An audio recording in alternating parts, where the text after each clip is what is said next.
सिकुटा भाई, अब तो आपको ही कुछ करना पड़ेगा, जल्दी से कुछ सोचें। रिजवान भाई, फिक्र करने की कोई जरूरत नहीं। मैं अभी हामून के पास जाऊंगा और अपने नस्तूर भाई और तिलिस्म शीशे को लेकर आऊंगा। ज़कूटा अंकल, मैं भी आपके साथ चलूंगी।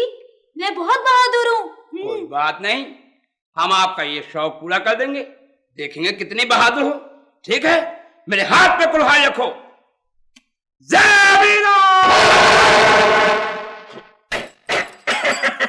अरे देखा बिल बतौड़ी कैसा काबू करके यहाँ पे लाया हूँ। और ये देख, ये रेबू पापा की जेब से 10 रुपए निकाले थे, इसकी तू चिंगम खा लेना। किसकी जेब से? रेबू पापा की जेब से।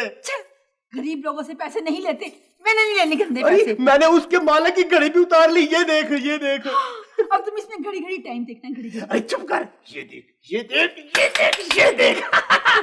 दस्तूर एक मुद्दत के बाद फिर मेरे काबू आया है। अब मैं इससे गिन गिन कर बदले लूंगा। 1 2 3 4 4000 5000 6000 7000। अब देख, अब मैं इस तिलिस्मी शीशे का अक्स इस पे डालूंगा और इसको भस्म करूंगा। ये ना ना ना हामून, इसे भस्म ना करना।